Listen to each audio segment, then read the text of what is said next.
Hello, this is Karin Gastrike. Welcome to the Winter Solstice reading from the Silver Web. It's been a few years since I've done this.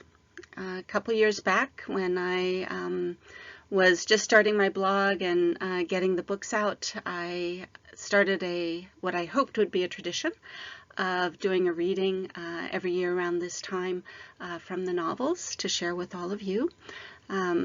Stopped doing that a few years for reasons that I honestly don't remember, but I'm back again this year. I wanted to share with you an excerpt from my first book, Eolyn.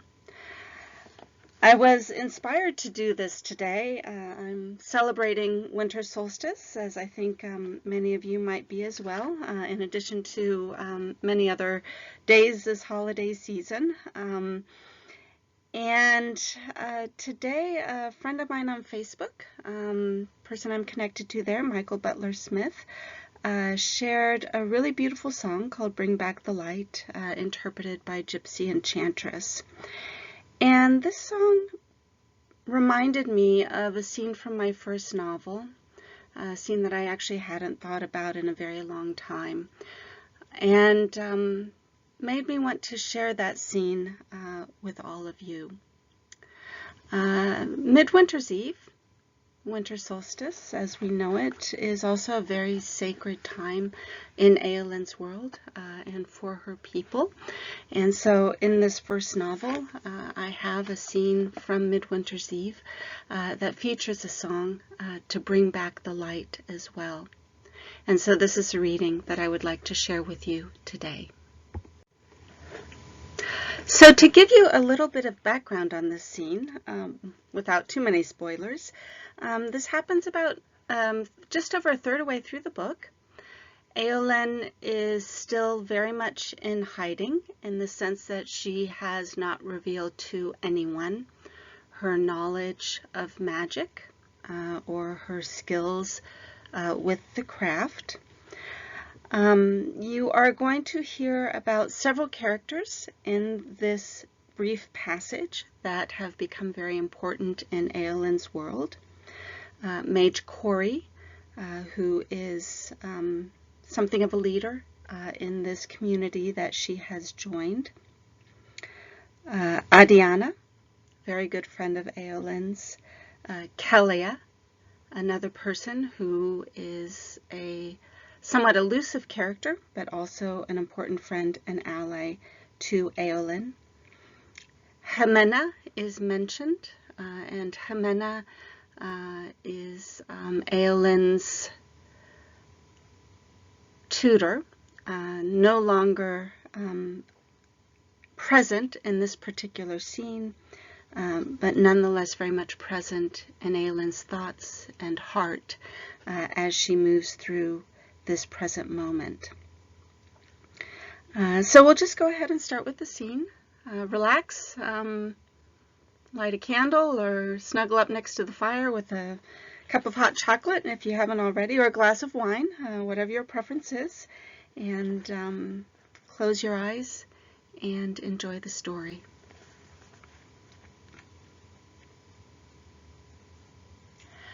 As midnight approached, the musicians quieted their instruments. Mage Corey's guests convened in a circle at the center of the hall. This was the most sacred moment of the year's longest night, marking the farthest reach of the sun into the great void of the underworld. All across Moasahen, from the hearths of its peasants to the king's great hall, the sun's descent would be received with reverent silence. Moving his hand in a slow arc, Mage Corey dimmed the candles until only the flickering flame of the Yule log illuminated the room, casting such shadows that Eolyn imagined the Gwendays slipping out of the woodwork to join them.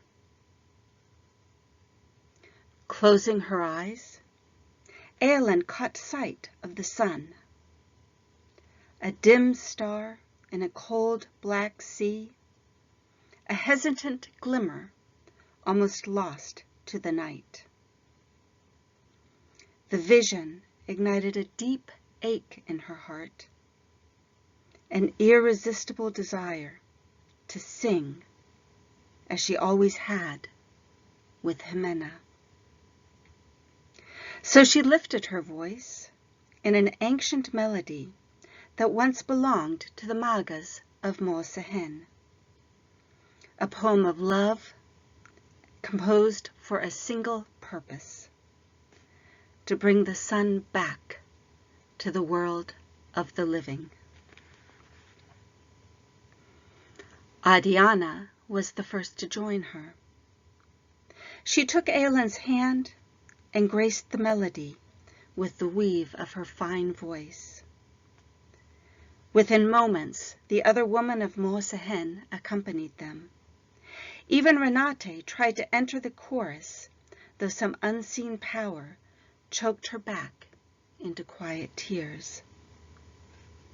The verse ended in resonating silence.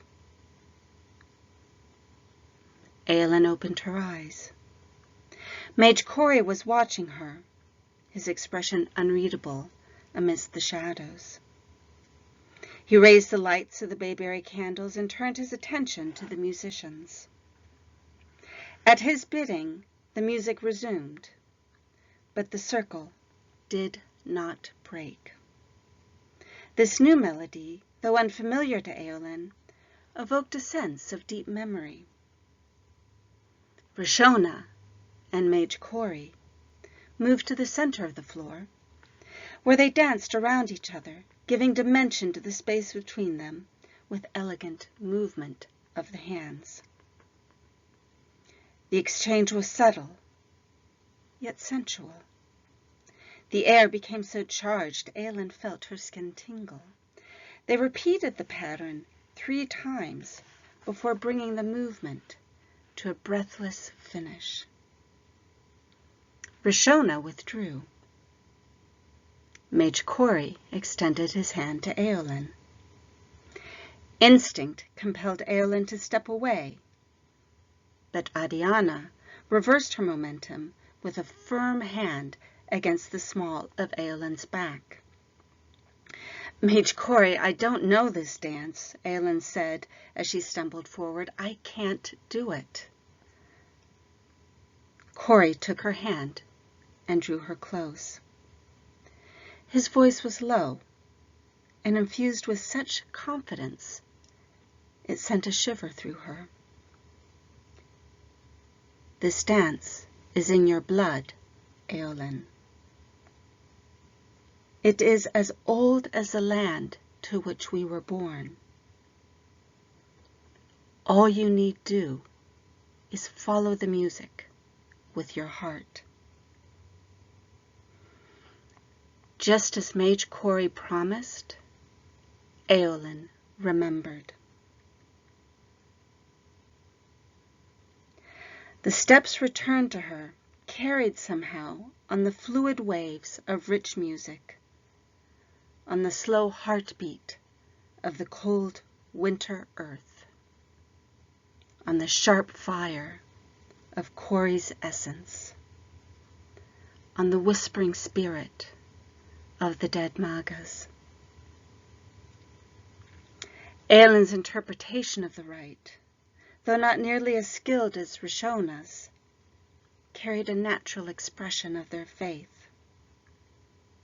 The movement settled comfortably about her, like a favored old cloak with soft, warm folds. In another age, Corey and Eolyn might have engaged in similar rites on countless occasions, he as mage and she as Maga. Now everyone who watched thought Magas no longer danced in Moosehen. Yet Eolyn sensed she had finally, completely exposed herself to Mage Quarry. And she discovered she did not care. It seemed a small price to pay in exchange for this moment, for the sense of shared magic at her fingertips, for the steady heat of his silver gaze, for the fleeting vision of how he might respond to her caress. When they finished, Eolyn withdrew, and Kellia joined the mage for his third and final dance. Although Eolyn had not witnessed the dance before this night, the Maga knew it would end here, with Kellia next to him, sparkling as she did, like stars against a black winter night.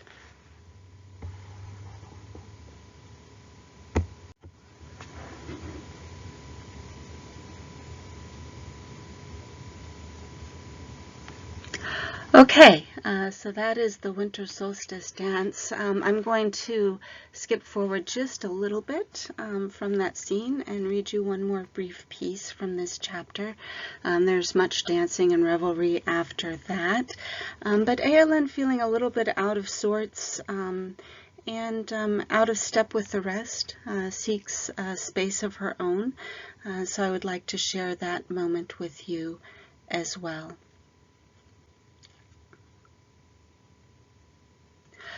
Calling upon Winter Fox for invisibility, Eolyn retrieved her cloak and slipped out the door, hoping the familiar company of the forest would afford her some peace. The night received Eolyn with a frigid embrace.